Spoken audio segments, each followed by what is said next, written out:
You didn't fail because you were weak. You failed because you cared enough to try. And nobody taught you what to do with the wreckage that comes after. Picture this.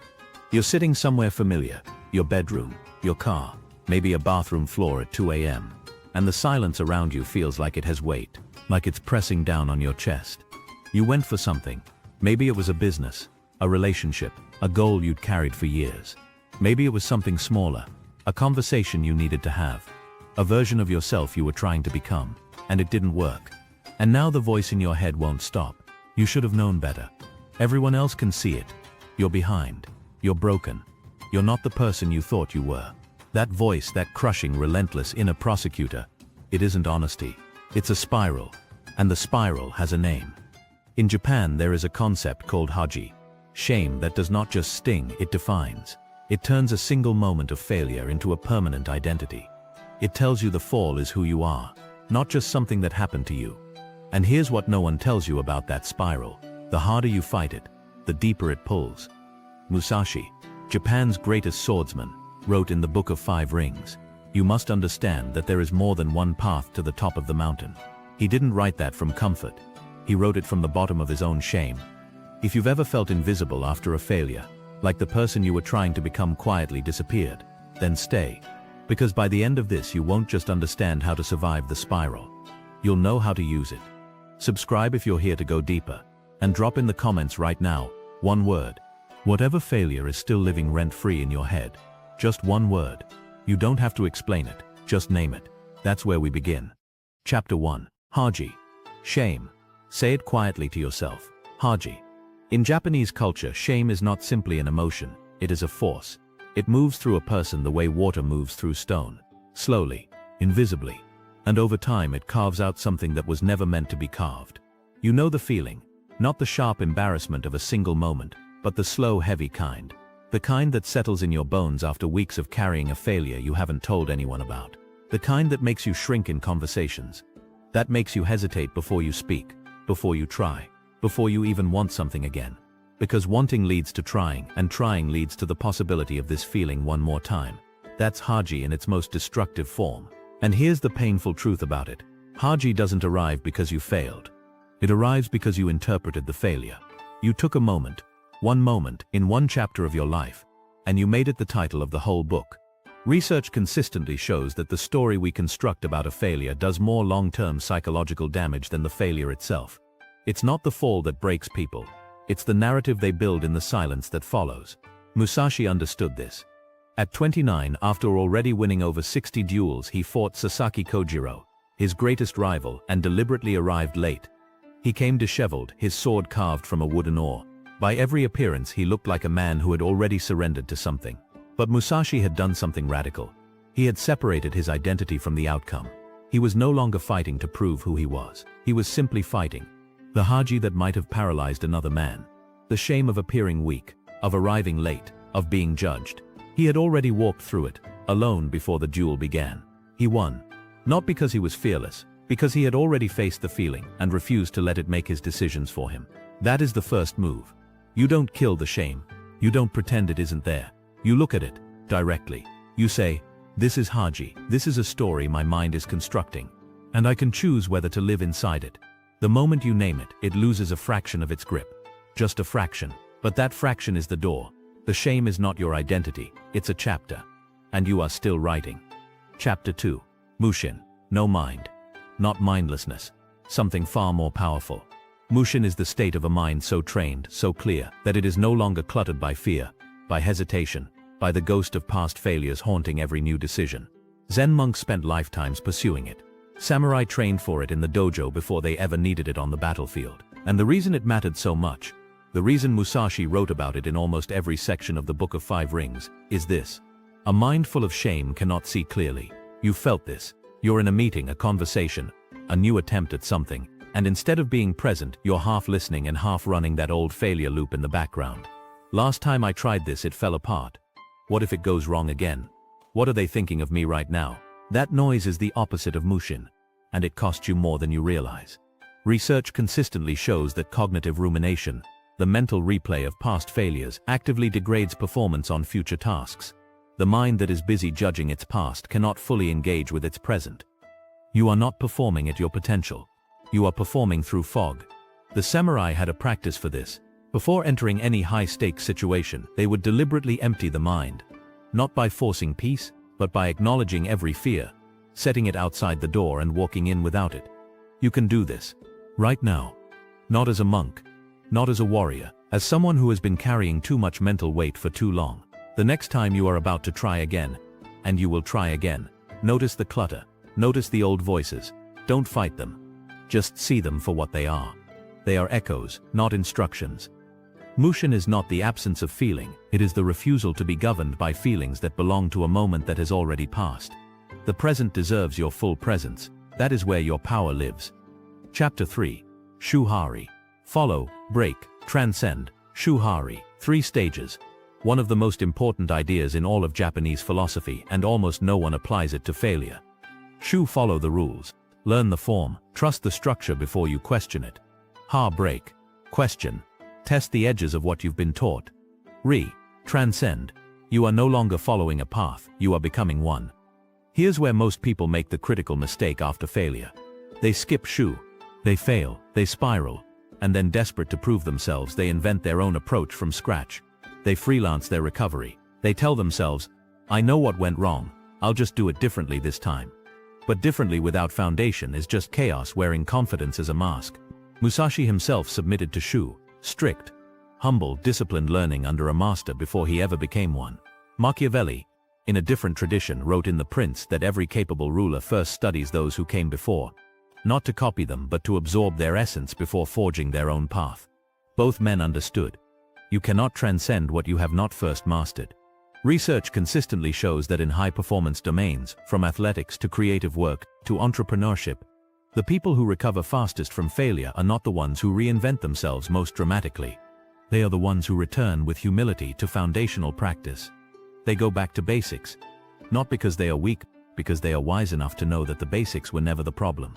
Your failure was not proof that the path was wrong. It was a signal that one part of the foundation needed attention. Shu. First, rebuild the form. Follow the structure long enough to understand it from the inside. Then and only then break it on your own terms. Shuhari. Follow, break, transcend. You are somewhere in this sequence right now. The question is whether you're being honest about which stage you're actually in. Chapter 4. Zanshin. Remaining mindful awareness after. In Japanese archery, Kyudo, there is a moment after the arrow has left the bow.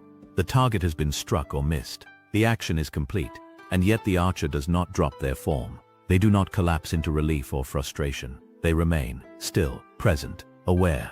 That posture after the action, that is Zanshin, and it is the quality most completely destroyed by the shame spiral. When you fail, what happens to your posture? Not your physical posture, but your internal one. For most people, the failure breaks the form entirely. The mind floods with self-judgment. The body contracts. The eyes go down. Every future attempt starts not from a place of readiness, but from a place of bracing for another blow. You stop being a person who is moving towards something. You become a person who is flinching away from something.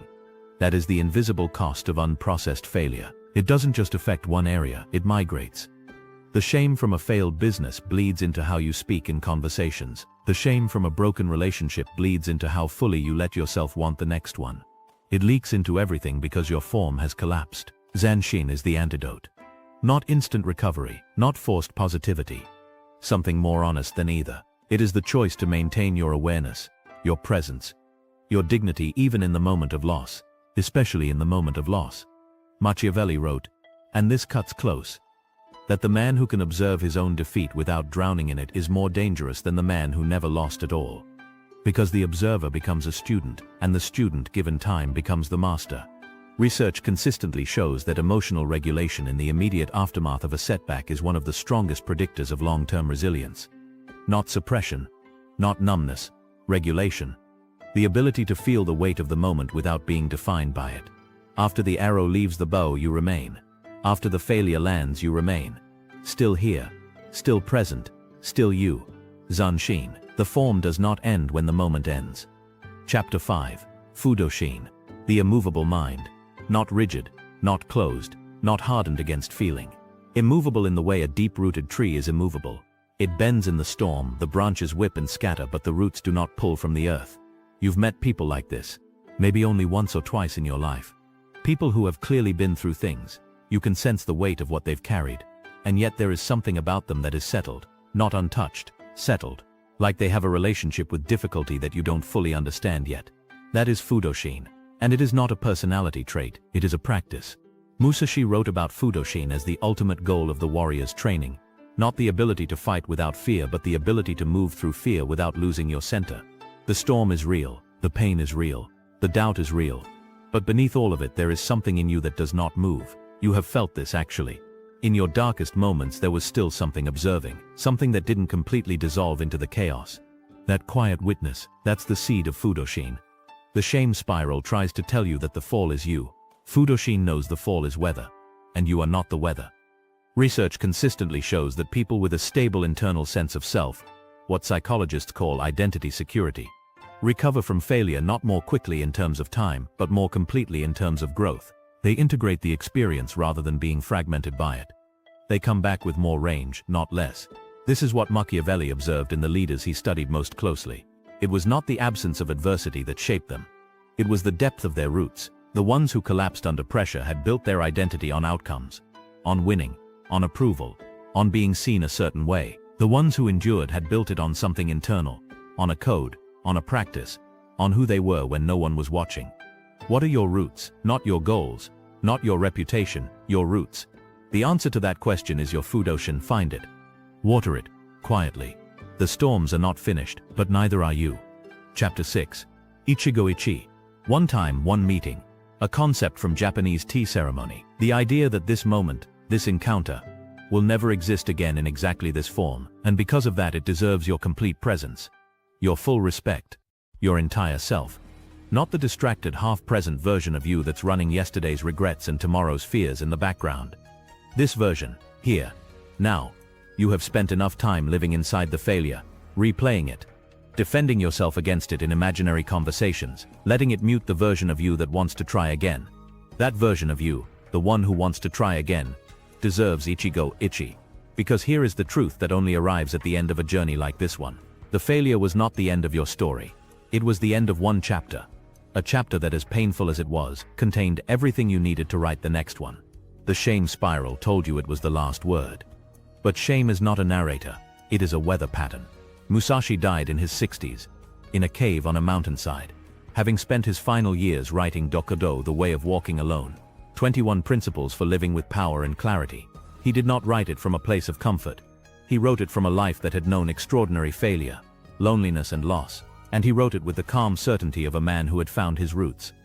Machiavelli, imprisoned and tortured and pushed out of power entirely, wrote The Prince from a small estate in the countryside, at his lowest point, not as a defeated man performing wisdom, as a man who had learned that clarity often arrives only after everything else has been taken away. What they found, what you are finding now, is that the quiet, invisible version of power is the only kind that lasts.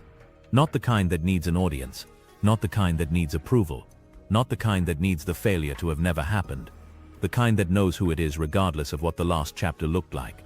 Ichigo Ichi. This moment right now will not come again. The person you are becoming does not need to be loud about it. They do not need to announce it. They do not need anyone's permission or recognition. They simply need to begin. You came into this video sitting with something heavy.